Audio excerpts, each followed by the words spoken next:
É isso aí. E aí, pessoal? Rudy? E aí, tudo jóia? Em português? É estranho, né, cara? Mas posso contar uma história? Verdade, hein? A gente está aqui. Presta atenção nessa história. Presta atenção, gente. Estamos aqui no stand da Dizal para gravar o chá pedagógico. O pessoal tá aqui passando pela Bet, visitando aí os stands. Só que a gente começou o chá pedagógico há 5 anos em português. Será que alguém lembra disso, cara? Eu lembro. Inclusive foi você que fez o pitch para mim, né? Vamos fazer um podcast aí sobre neurociência, linguística. A gente começou em português, só que aí a gente fez... Por que a gente fez mudou? uma enquete, né? Ah, é verdade. A gente fez uma enquete perguntando se a galera preferiria em português ou em inglês. Todo mundo não faz em inglês, faz em inglês. A gente começou a fazer em inglês e ficou em inglês até hoje. E hoje estamos aqui na Bet. É isso hoje... aí. Que dia que é hoje? Hoje é dia 25. Dia 25, quinta-feira. 25, quinta-feira, episódio 4. Pela Dizal. E o que a Dizal. gente vai falar hoje, cara? Tecnologia. Tudo sobre tecnologia. Olha. É mito. Mito. Tecnologia na educação é um mito, será? Será que... Não, peraí. Quer dizer, alguns aspectos da tecnologia na educação.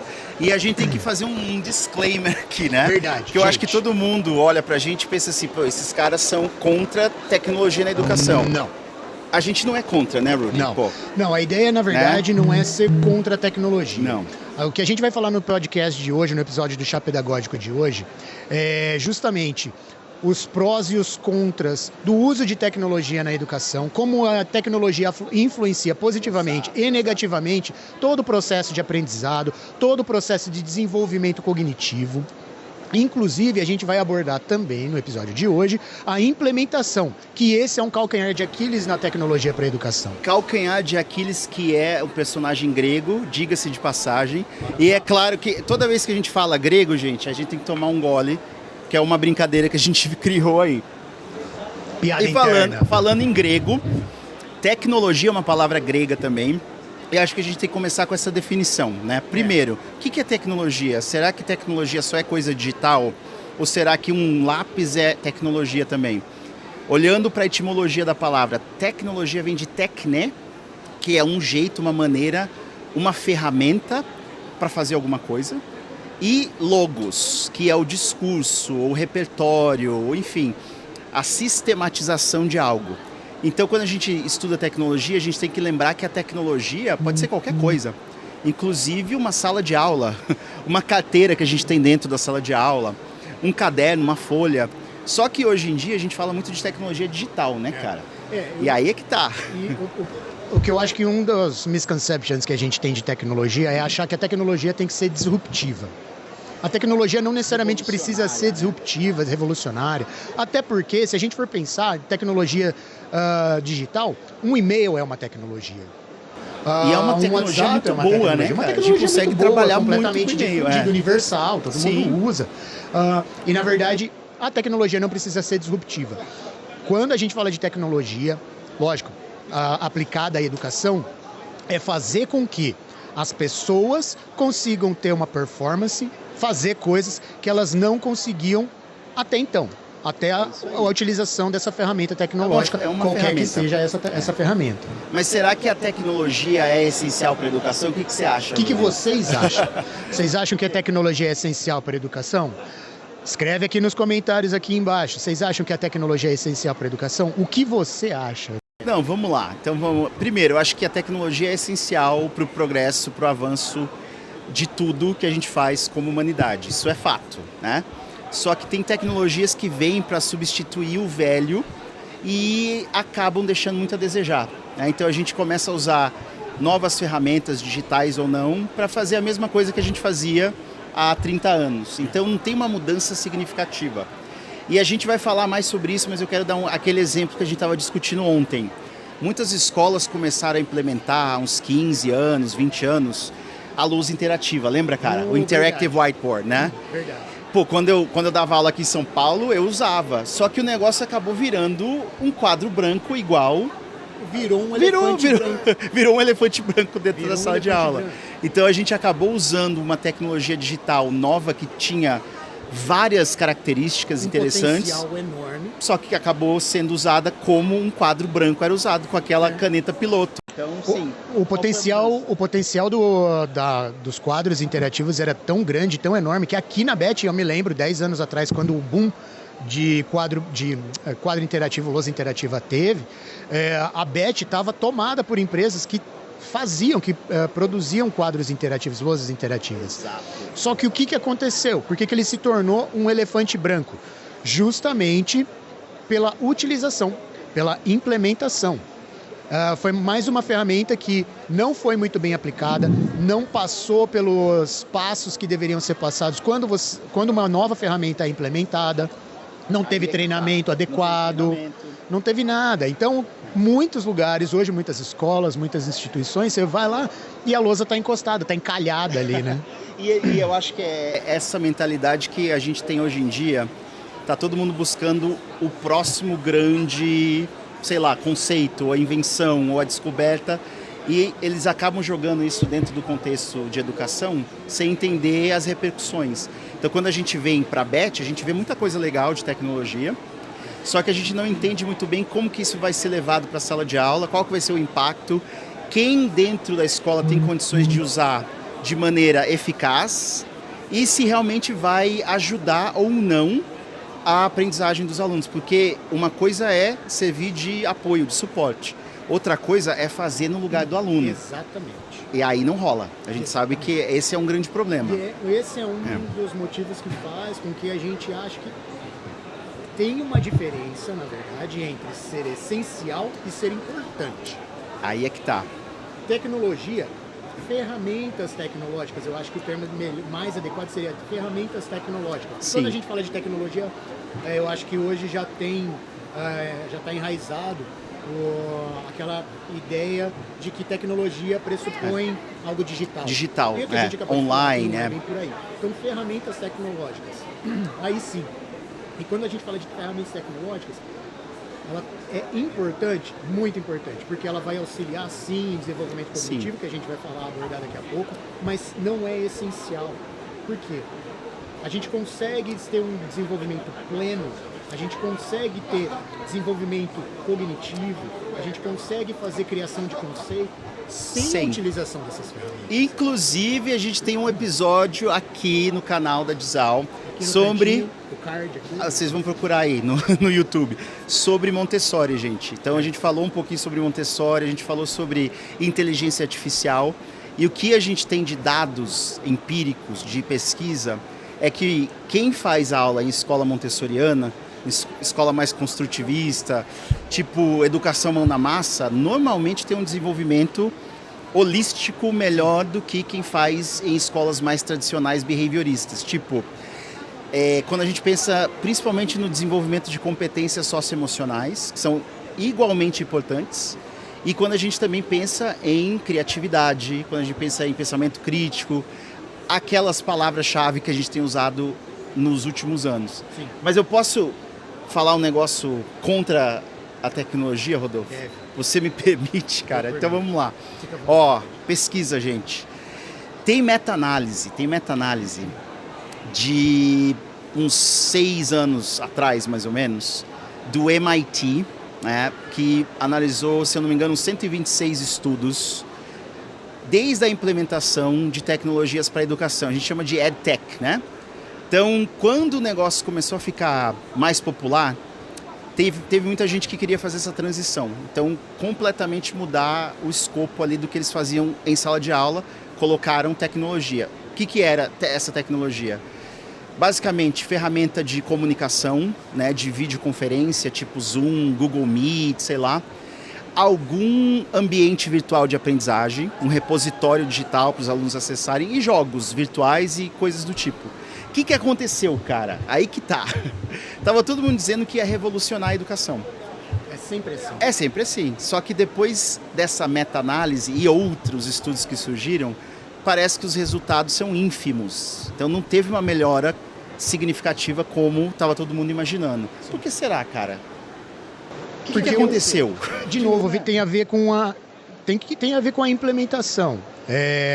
Se a gente começar a utilizar ferramentas tecnológicas para substituir, vai dar problema. Tá? Começa por aí. Por quê? A gente, de novo, Já já a gente vai falar mais sobre isso, mas a partir do momento que a gente substituir as pessoas não fazem o que elas deveriam fazer, isso vai ter um impacto muito grande no desenvolvimento cognitivo dessas pessoas, sim, com certeza. Exato. Agora, quando a gente fala de implementação, a gente passa também por desenvolvimento profissional dos professores, dos educadores e das educadoras. Isso é muito importante. E o que a gente tem visto, principalmente hoje, nesse evento aqui da BET, agora de 2024, tem várias ferramentas tecnológicas importantes. Só que o que está acontecendo? Elas estão sendo colocadas dentro de sala de aula, ou melhor, levadas para dentro da sala de aula, e o professor não tem nenhum tipo de capacitação para isso. Inclusive, por exemplo, ontem, sim, vamos falar ou não? Sim, a gente foi assistir um painel ontem com pessoas... Não vamos citar nomes, mas vamos pensar assim, tomadores de decisão da educação pública do Estado de São Paulo, beleza? Sim, não é o secretário. Já falo, não é o secretário, mas beleza. As pessoas aí. Não. E aí, o que ele falou? Exatamente, não, ele... o calcanhar de Aquiles, mais uma vez, porque eles... a grande discussão que provavelmente vocês devem estar a par é a utilização de ChatGPT no ensino público, principalmente aqui do estado de São Paulo, mas que provavelmente vai acabar se difundindo para outros estados. Que é a inteligência artificial, artificial. Os modelos de Large Language Models, a gente chama. Isso, modelos, e aprendizado gerativo, essas coisas. Perfeito. Mais uma vez, a fala fica superficial, porque eles estão trazendo essa ferramenta, levando essa ferramenta para a sala de aula e não estão pensando em capacitar o professor ou a professora que está lá dentro. Então, você precisa trazer para os professores e mostrar para os professores, por exemplo, como que o ChatGPT pode sim influenciar na criatividade dos nossos alunos. Ela pode influenciar? Pode, de maneira positiva. Óbvio que pode. Mas como? Porque quando a gente fala de criatividade, é muito difícil a gente... E inclusive Gardner falava sobre criatividade, o homem das múltiplas inteligências, que é mal compreendido muito mal compreendido até hoje, né? Sim. Ele fala sobre criatividade. E a criatividade, e depender de criatividade como algo de dentro para fora, é ruim. Exato. Agora, a partir do momento em que você de fato tem esse estímulo, e as ferramentas tecnológicas podem fazer esse papel de estimulante, sim, aí a coisa muda de figura. Então, por exemplo, se você vai usar o ChatGPT para desenvolvimento linguístico, que acaba afetando também o desenvolvimento cognitivo das pessoas, é importante para o professor saber, olha, quando seus alunos utilizarem o ChatGPT para o desenvolvimento linguístico, eles vão se deparar com os mais variados pedaços significativos de uma língua. Sim, os chunks. Os chunks, né? Agora, o professor precisa saber avisar os alunos, olha, isso daqui vai para essa situação, isso daqui é para aquela situação, isso daqui o ChatGPT não trouxe direito. E o ChatGPT, como ele é um modelo de linguagem que ele vai basicamente buscar na internet, na verdade o ChatGPT 3, ele foi treinado com vários sites da internet e quem é que garante que esses sites têm informação confiável, né? Então, quando a gente tem a ferramenta de inteligência artificial conectada à internet hoje, como tem aí do Google, que virou o Gemini, né? Gemini. E o Copilot, né? Que da Microsoft, que agora a gente consegue ter no nosso computador. É acessível. Então, a gente consegue rapidamente buscar muita informação em vários sites e aí, basicamente, o que ele faz é montar de maneira probabilística qual é a próxima palavra na sequência, né, daquela informação. Só que isso não é confiável sempre, gente. Eles têm alucinações, né? Sim. Então, se a gente delega essa tarefa, como esses tomadores de decisão aí que a gente falou, delega isso para inteligência artificial sem filtro, sem intermédio do ser humano preparado, aí a gente cria um problema gigantesco. E esse problema tem duas camadas, eu penso. Primeiro, o professor, e quando a gente fala de professor, a gente é professor também. Sim, a gente está se incluindo nisso. Pô, a gente dá aula há vários anos. Vários anos. Pô, a gente já tá velho, né, cara? A gente tá andando aqui pela BET, já tá sentindo a lombar, o calcanhar, o joelho, mas enfim, tá inchado. Joelho, mas assim, né? Maravilhoso. Mas isso nos deu muita experiência e a gente sabe que não dá para delegar essa parte de tarefa e correção simplesmente para Não. inteligência artificial. E porque a de gente- novo, a parte da implementação. Precisa ter treinamento adequado para os educadores e para as educadoras. Sem esse treinamento, isso não vai dar certo. O ChatGPT vai se tornar um outro elefante branco. Vai acabar tendo o mesmo destino das lousas interativas. Ficaram encalhadas ali. E se a gente deixar uma ferramenta bem interessante como um ChatGPT encalhado, sendo que daí o resto do mundo vai evoluir no uso dessa ferramenta, a gente mais uma vez vai pegar essa ferramenta que em outros lugares vai ter a implementação adequada e aqui no Brasil E a gente outros não vai lugares usar. não. É. E a gente não vai usar direito aqui no Brasil. Agora, de novo, o ChatGPT ou qualquer outra ferramenta tecnológica não pode ser um substituto. Não é para um substituir. substituto. É. Não é para o ChatGPT fazer o texto para que os alunos ou para que qualquer pessoa pegue o texto, imprima e entregue como trabalho final. Não Isso é tem a por ver aí. com criação de memória. Tem, Bruno. totalmente. Então, ó, pra gente falar, isso é muito importante, gente. A tecnologia ela tem que ser assistiva, né? Ela tem que dar apoio para a gente conseguir realizar uma tarefa que sem ela a gente não conseguiria fazer. Só que quando ela substitui o fazer a tarefa, aí a gente está entrando no mecanismo de consolidação de memória. Quando eu faço um texto, eu tenho que resgatar vários recursos cognitivos, eu tenho que puxar coisa da minha memória de longo prazo, trazer para a memória de trabalho, eu tenho que tentar refazer alguma coisa, corrigir o que eu escrevi. Tudo isso envolve, assim, tem bastante coisa cognitiva por trás dessa criatividade que a gente tem na hora de fazer uma tarefa, de escrever um texto, enfim. Isso é insubstituível, não tem como você simplesmente colocar uma ferramenta para fazer isso, achar que você aprendeu, porque ela fez por você, você simplesmente leu e entregou, você não passou pela experiência de fazer, então você não aprendeu muito bem.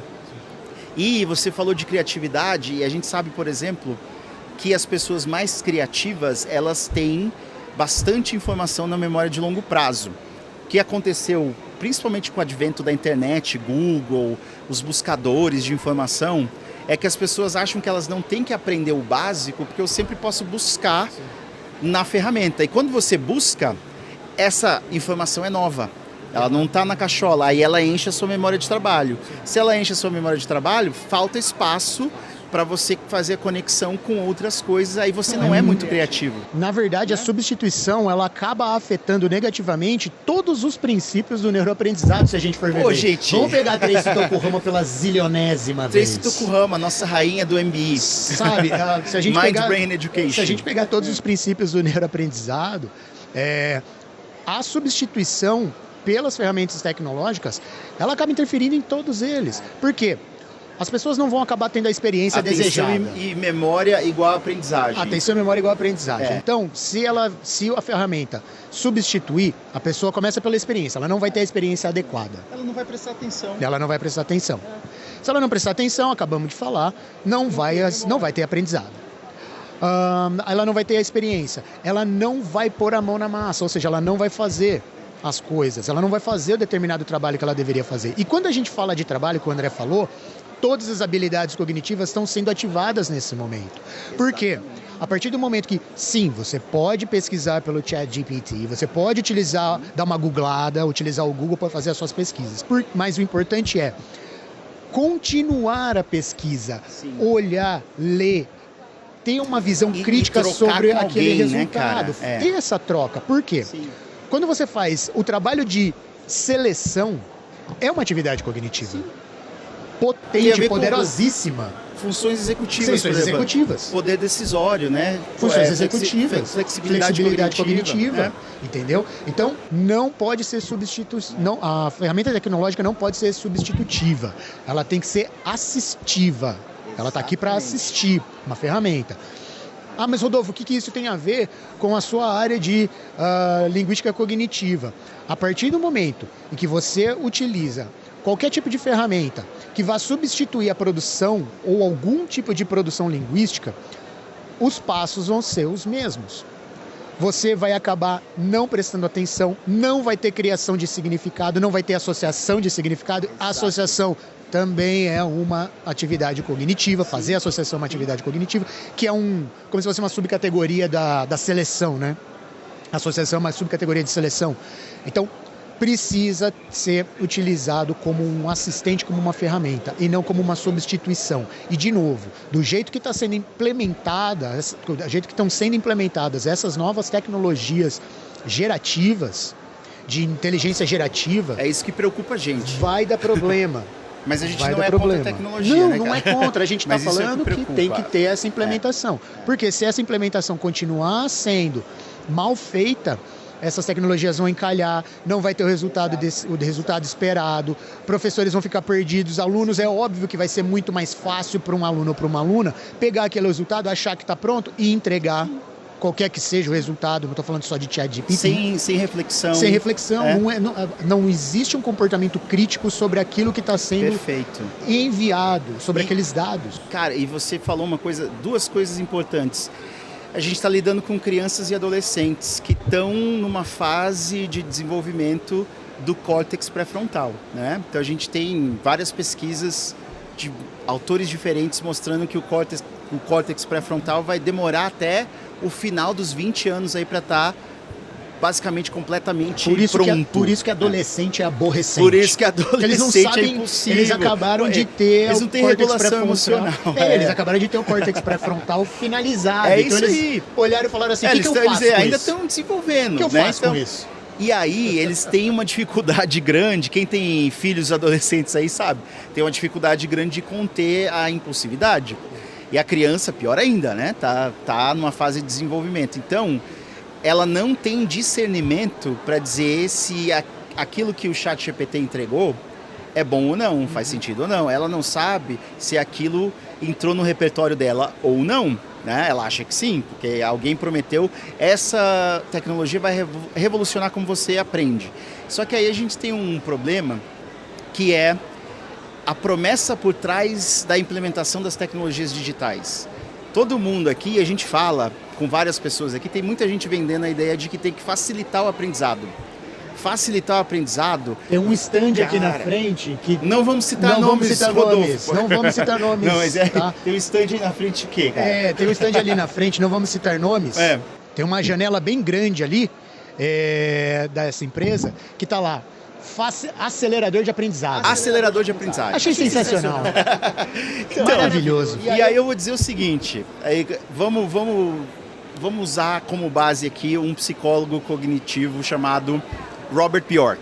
Ele tem um conceito que está sendo usado há muito tempo, que é o conceito de dificuldades desejáveis. Então, quando a gente aprende, a gente precisa passar por dificuldades. Inclusive, se não é difícil, não está funcionando bem. Essa é a ideia. A ideia da academia. Você vai malhar o músculo bíceps, se não tiver fazendo aquele ácido lático, se não tiver uma fadiga, se não tiver aquela queimação, não está funcionando. Tem que ter um estresse, né? Quando a gente está aprendendo, quando a gente está criando memórias, porque aprender é criar memória. Sim. E conseguir recuperar depois, né? A gente está criando redes de neurônios, redes neuronais, a gente está criando sinapses, né? Porque é aí que os neurônios se encontram, nas sinapses.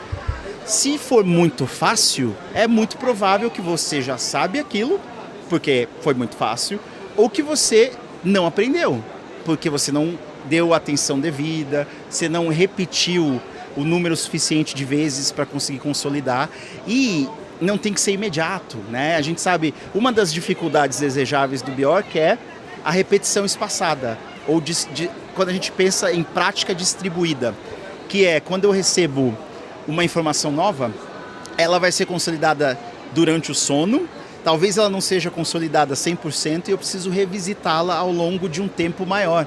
Só que a gente está nessa vibe de vamos facilitar tudo de aprendizagem. Por isso que a gente está tendo uns efeitos contrários, né? Sim, e aprendendo menos. Sim, tanto que se você pegar, qualquer pessoa que pegar algum estudo que tenha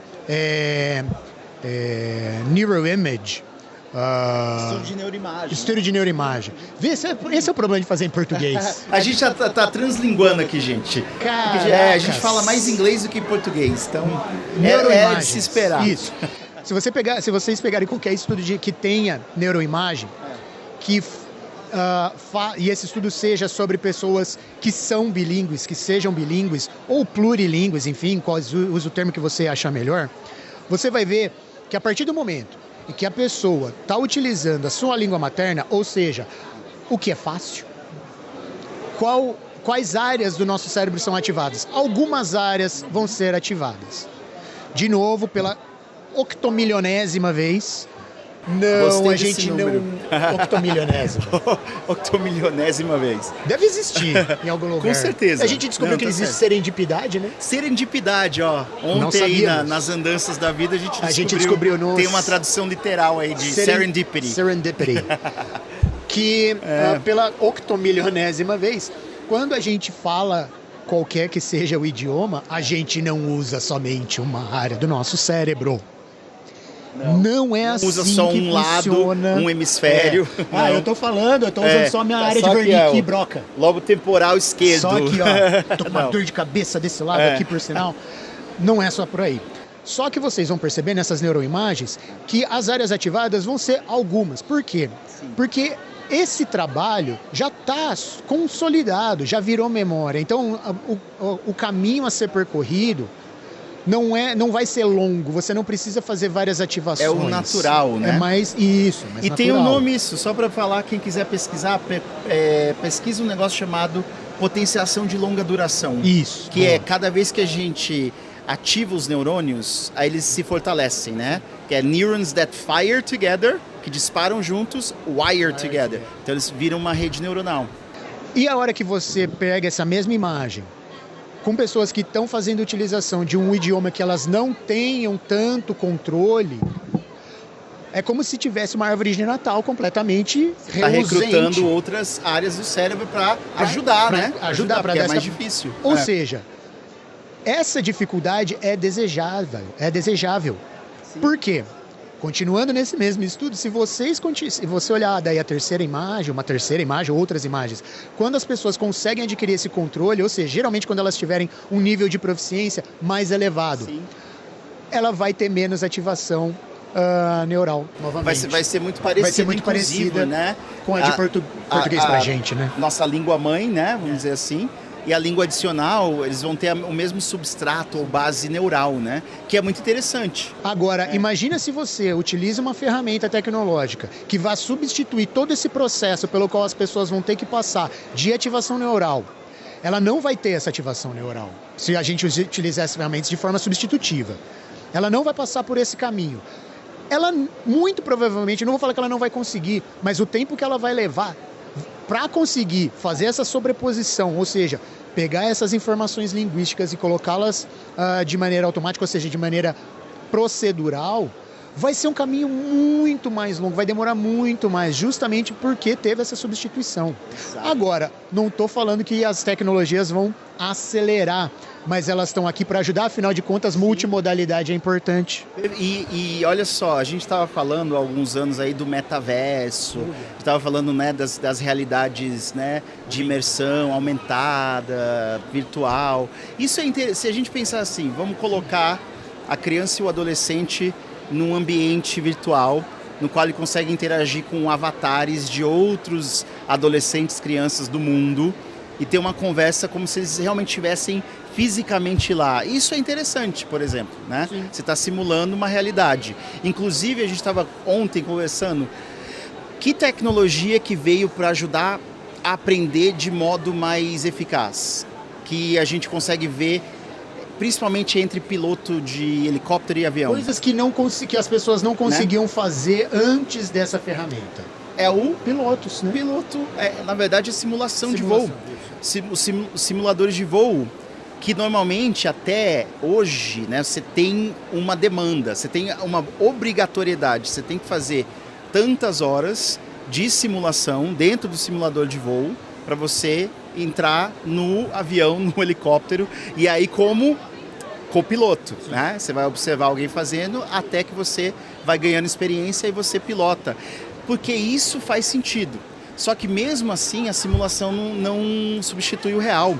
Porque o cérebro sabe, você pode estar no simulador mais incrível do mundo, com os melhores gráficos, sentir que você realmente está voando, mas o cérebro sabe que você não está voando de verdade. Então tem uma ativação menor no sistema límbico, nas estruturas que tem a ver com aquela sensação de luta ou fuga, né?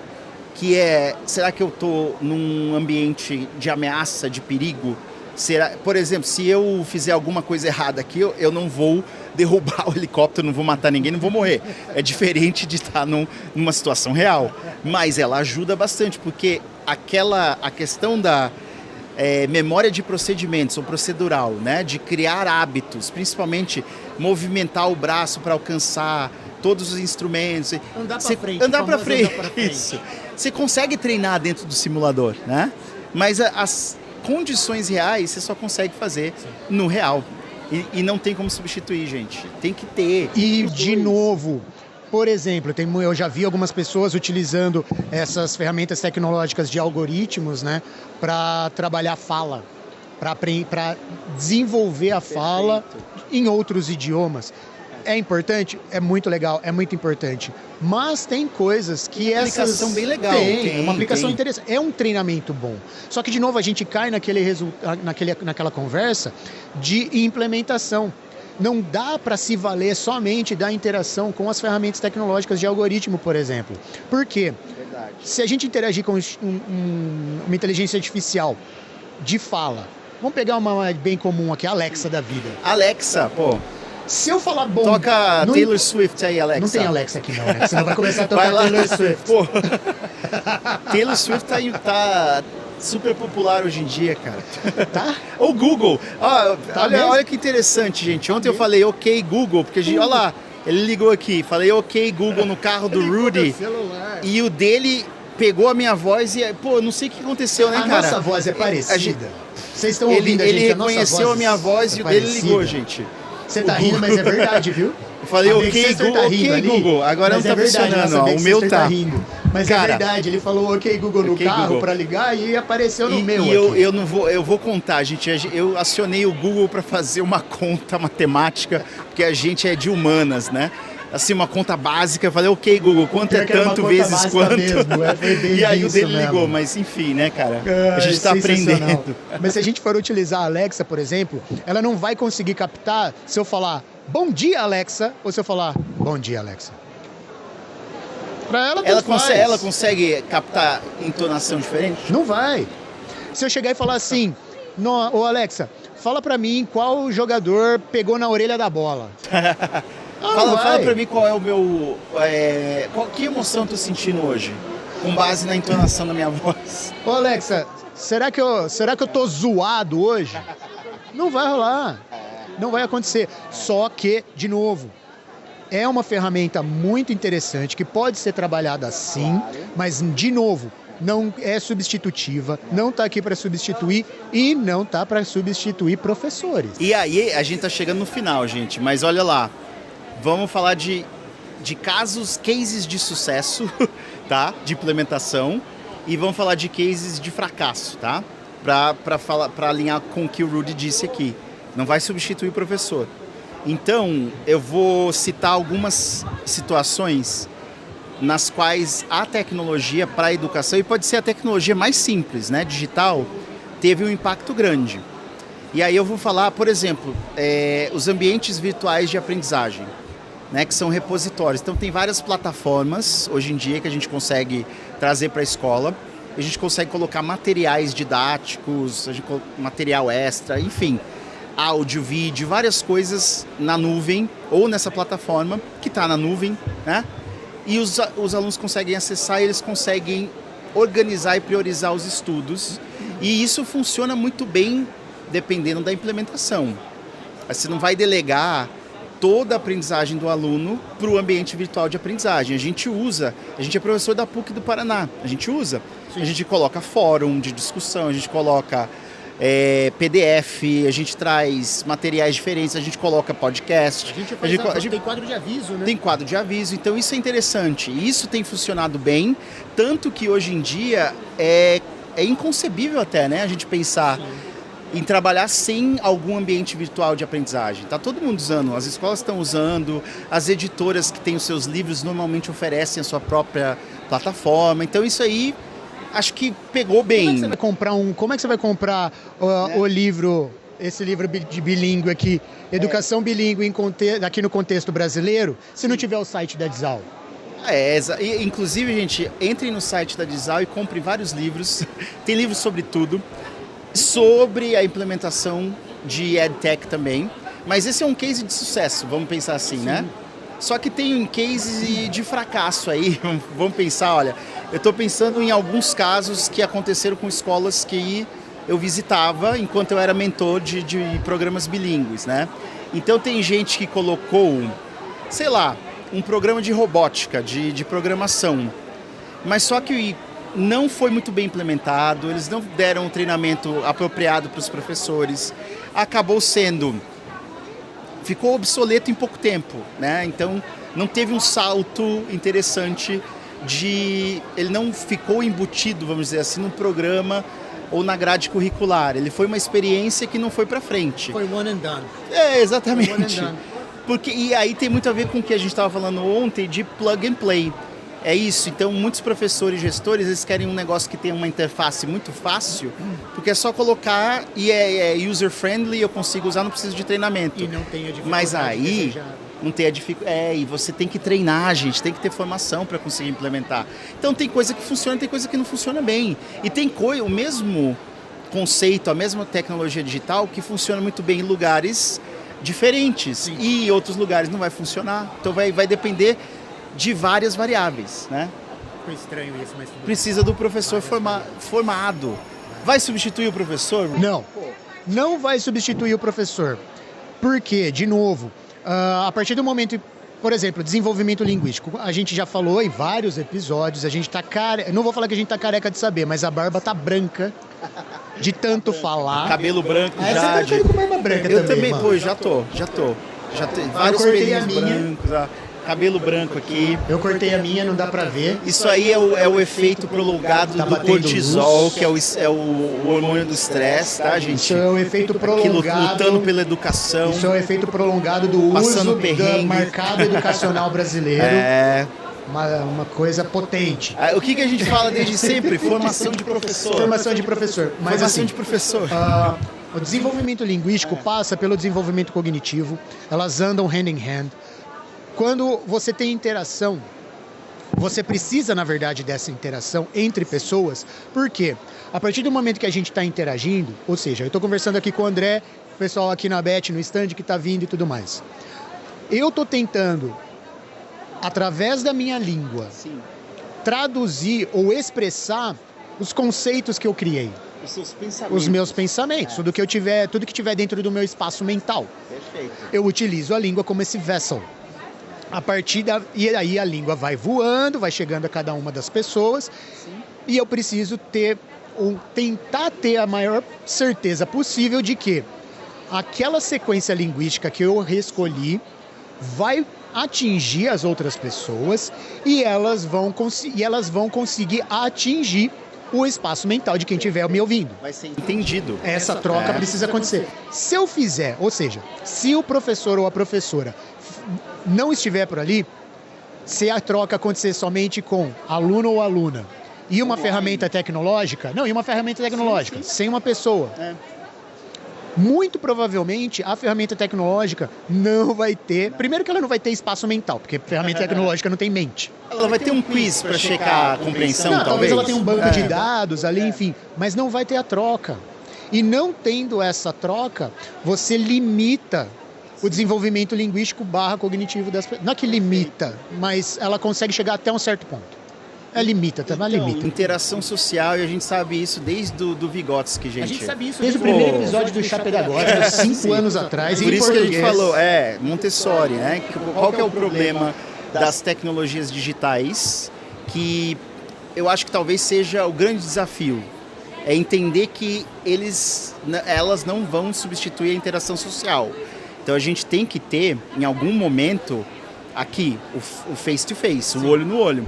Porque mesmo numa ferramenta de videoconferência, que eu tô lá dando a minha aula ao vivo, e tem vários, que nem a gente está fazendo aqui para vocês, só que a gente não está vendo os quadradinhos lá do Zoom, do Meet, do Teams, enfim, que vocês usam. E mesmo quando a gente vê os quadradinhos, a gente não consegue identificar a linguagem corporal dos nossos alunos. A gente não sabe se o que a gente passou para eles, né, o conceito mental que a gente tem, nosso pensamento, como a gente expressou isso com língua, chegou bem, foi absorvido e foi entendido e vai ser revisado. A gente não sabe, não tem como saber. A partir do momento que a gente está face to face, a gente tem aqueles micro behaviors, micro gestures, que de bater o olho a gente consegue. Provavelmente já aconteceu com vocês, já aconteceu comigo, enfim, de olhar para a pessoa e falar, você está com ponto de interrogação desenhado na testa. Por quê? A gente percebe. São esses micro gestures que a gente tem. A gente pode estar errado também, né? Sim, não, às vezes mas é mais comum, mas mais a gente percebe que que a gente tem essa percepção de que algo não está indo como deveria estar. Então, não, as ferramentas tecnológicas não vão substituir o professor. Porque as ferramentas tecnológicas não são substitutivas. Period. Mas elas são assistivas, elas estão aqui para assistir, tem que usar? Sim, porque senão a gente vai ficar para trás, a gente vai acabar não tendo acesso a muitas informações que outras pessoas têm. Enfim, tem que usar ferramentas tecnológicas, sim. Mas do mesmo jeito que a gente sempre fala, não é pegar o livro didático e adotar exatamente do jeito como está ali, seguir ponto a ponto. Usar uma ferramenta para, enfim, ensinar o livro didático. Exato. Sem a presença de um ser humano. O que precisa acontecer? Ter um comportamento crítico com relação a ferramentas tecnológicas ou, na verdade, qualquer tipo de ferramenta educacional utilizada em sala de aula. A gente precisa ter essa visão crítica, a gente precisa ter esse comportamento crítico com relação a essas ferramentas. Porque se a gente não tiver esse comportamento crítico e chegar e pegar essa ferramenta e tomar essa ferramenta como verdade absoluta, já não era. Treina. Não, vai dar problema. E eu sempre falo, eu escrevi um artigo na MET, que é uma revista para professores de inglês, que o título era O Fator Humano. E acho que é isso, né? O que a gente precisa manter vivo no contexto de aprendizagem? Um fator humano. Se você remove o fator humano e coloca uma tecnologia para substituir, você já começou errado. Você pode colocar a tecnologia para dar suporte.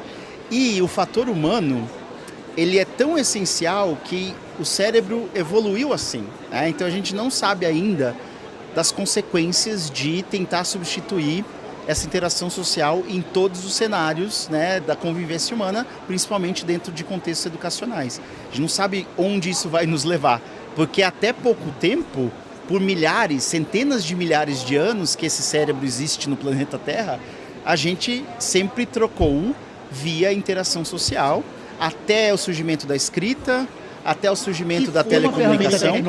Foi uma ferramenta tecnológica. O papel é uma ferramenta tecnológica. E a gente tem pouco tempo, então, usando essas tecnologias. E aí a gente tem que lembrar o seguinte, gente. Temos que lembrar que não adianta nada colocar uma ferramenta bonita, uma ferramenta que brilha, uma ferramenta que... Uma Ferrari. Porque se vocês não começarem pela formação e pelo empoderamento de quem está lá entregando, que são os professores, aí não adianta nada. Então, vamos pensar o contrário. Vamos começar com a formação dos professores. A gente ensina a usar a ferramenta e aí os professores vão decidir em que momentos, sabendo do perfil da turma, dos alunos, do relacionamento que eles têm, em que momento que aquela ferramenta serve e como ela vai servir. Porque senão, cara, a gente cai naquela mesma coisa. A gente sabe que aqui no evento da BET tem várias pessoas, vários diretores de escola, diretoras de escola, mantenedores, enfim, pessoas que de fato estão à frente da gestão escolar de escolas particulares, de rede pública, da educação, enfim. Vocês precisam sim entender uma coisa. Primeiro, muito importante, desenvolvimento profissional de professores não é custo, é investimento. Isso é essencial. Essencial. Sim. Ponto número 2. Vocês estão aqui na BET hoje e vocês estão se deparando com vários estandes interessantes, com ferramentas muito legais, que vocês vão levar para a sala de aula. Joia! Tem que levar mesmo, tem que levar sim. Mas vocês também têm que levar, e não é chegar e falar assim para o professor, olha professor, eu trouxe essa ferramenta, fuça, se vira. Não é por aí. Crie espaços para que haja essa troca. Eles podem fuçar, não tem problema fuçar nessa ferramenta tecnológica, tá tudo ok. faz parte, é legal essa interação com a ferramenta. É um tipo de interação e toda e qualquer tipo de interação, a gente falou que interação como gatilho cognitivo, não necessariamente precisa ser interação social, mas qualquer tipo de interação vai ter algum tipo de gatilho cognitivo, mas é importante que aconteça, mas é importante que tenha espaço para que exista troca entre professores. Certifique-se, se vocês estiverem aqui nos stands, converse com essas empresas e perguntem se eles têm profissionais que vão oferecer esse treinamento. Perfeito. Porque é a partir dessa sementinha, essa sementinha não vai entregar tudo. Não vai fazer com que a pessoa saiba utilizar qualquer que seja a ferramenta 100%. Ela vai ser somente uma semente para a pessoa olhar e falar, legal, eu consigo fazer isso. Se eu consigo fazer isso com essa ferramenta, talvez eu consiga ir além. Talvez eu consiga fazer mais coisas. Se isso não acontecer, se não tiver estruturado e verticalizado, muito bem verticalizado, a implementação dessas ferramentas, pela octomilionésima vez... Eu tenho que ficar repetindo, cara, porque vai sair da memória de curto prazo. Números, mas beleza. Vai sair da memória de curto prazo e vai chegar na memória de longo prazo. Se eu ficar repetição Google. Espaçada. Peraí, deixa eu ver. Liga aí. Não deu certo. Só ontem, gente. Só ontem. Ninguém vai acreditar na gente. Falacioso o negócio aqui. Se isso não acontecer, não vai dar certo nenhuma ferramenta. Pode ser a melhor ferramenta tecnológica do mundo, pode ser uma Ferrari igual tem num stand aqui na frente. Se a pessoa não souber dirigir, a pessoa vai pegar essa Ferrari e vai deixar dentro da garagem. E tem um problema pra gente, porque agora a gente vai finalizar, né? Ah, é? É. Eu pensei que a gente fosse ficar aqui até 5 horas da tarde. Mas vamos lá. O problema da Ferrari, só para usar uma analogia, vocês sabem que eu adoro analogia, né, gente? Yes. O problema da Ferrari é que... É uma palavra grega? Analogia é de logos. Logia é grego. Vamos lá. A gente falou um monte de palavra grega que a gente não bebeu, mas beleza. É porque era água e chá, né?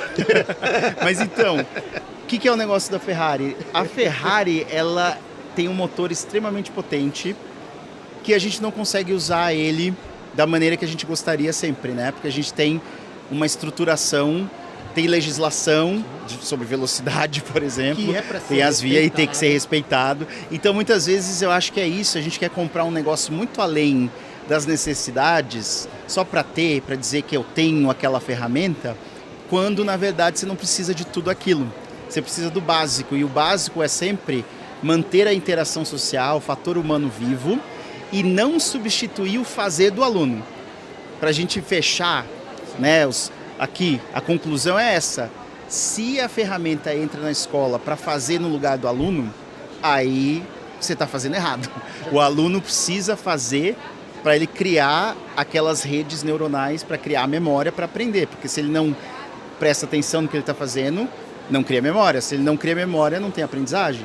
E é isso que é o problema das inteligências artificiais e de outras ferramentas que estão surgindo aí, com a promessa de facilitar o aprendizado e fazer pelo aluno. O aluno tem que fazer.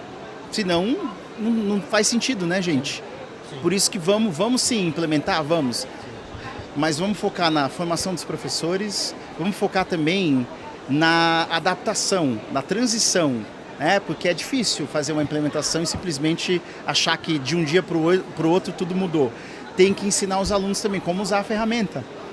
Tem que ter, por exemplo, o uso ético de ferramentas de inteligência artificial. Não posso simplesmente criar um negócio que eu nem li, copiar e colar. Como está aparecendo um monte de... Até artigo acadêmico, gente. Está aparecendo assim, a pergunta que o cara coloca no chat GPT, falando assim, olha, escreva um artigo, escreva um resumo, um abstract para um artigo sobre isso, isso, isso. Aí ele esquece de apagar aquele negócio e ele publica no artigo científico. E o cara que revisou também não viu. Que eu ia falar, como é que a pessoa que revisou aquilo ali deixou passar, né? Olha o que está acontecendo. É maravilhoso, isso é maravilhoso. Agora, o que vocês acham? Vocês acham que a ferramenta tecnológica, ela é essencial ou ela é importante? Tem diferença? Vocês acham também, vocês têm alguma ferramenta tecnológica sendo implementada na sala de aula de vocês? Que vocês estão tendo dificuldade? Não? Como está sendo implementado?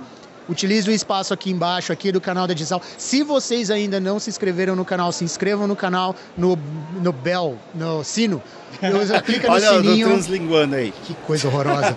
Clica no sininho que fica aqui embaixo também para vocês receberem notificação toda vez que o Chá Pedagógico estiver ao vivo. Se vocês estiveram aqui na Bet e conversaram com a gente, fala com a gente. Manda a gente conversou com vocês lá na Bet e tal, não sei o quê. Acha a gente, siga a gente. Marca a gente nas redes sociais, Marca ó, a gente, Matiello Consultoria, 2 T's, 2 L's, André Hedlund, LS. Procura André Hedlund, vocês vão me achar lá. Isso. E sigam a Dizal Distribuidora também no Instagram, gente. Muito importante, tá bom?